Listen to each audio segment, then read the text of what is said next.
Yes. Yes, has the president seen the letter that Laura Balsotis' husband, widower, sent to Jack Dorsey, Twitter's CEO, saying that his tweets were emotionally traumatic for him and for his wife's family?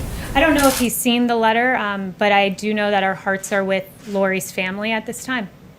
Why is the president making these unfounded allegations? I mean, this is pretty nuts, isn't it? The president's accusing somebody of possible murder.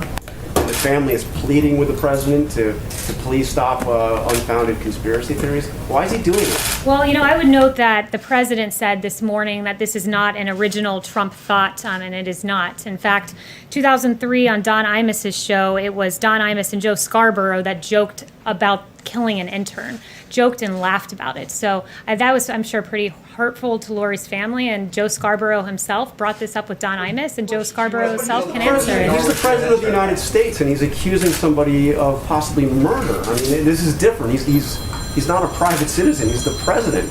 Yeah, and Joe Scarborough, if we want to start talking about false accusations, we have quite a few we can go through about Mika asserting, I'm asking about the president's allegation. And I'm replying to you and saying this morning, as recently, I believe it was this morning or yesterday, Mika accused the president of being responsible for 100,000 deaths in this country. That's incredibly irresponsible. They've dragged his family through the mud. They've made false accusations that I won't go through, that I would not say from this podium, against the president of the United States, and they should be held to account for their falsehoods. Joe Scarborough should be held to account for saying people will die by taking hydroxychloroquine. Never mind the millions of Americans and people across the world who take it for rheumatoid arthritis and other reasons. There are a litany of false headlines like Mika. The president spreading a false conspiracy theory that suggests that he's responsible for murder? I would point you back to Joe Scarborough, who laughed and joked about this item on Don Imus's show. It's Joe Scarborough that has to answer these questions.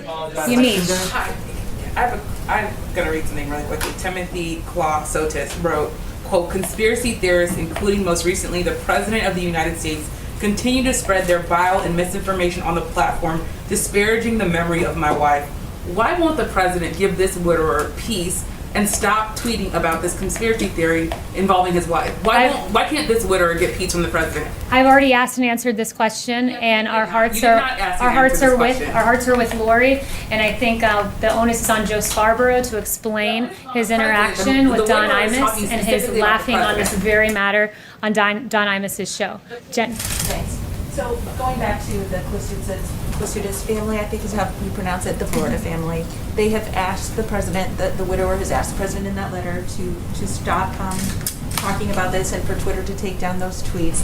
I just wanted to ask you, is the president asking for law enforcement to reopen this cold case? Is that what he's intending? Is he going to ask the DOJ to reopen something? What is he asking for when he talks about the cold case? Yeah, I don't have any future announcements on the president's action, but I would just refer everyone, for those of you who haven't heard it, go back and listen to the Don Imus soundbite. It was very callous, it was very cruel, and I think laughing and joking about the death of an intern is really uncalled for, and I think that's something we can all agree to. Thank you all very much. Just for clarity, is the president going to stop, Kaylee? Just for clarity?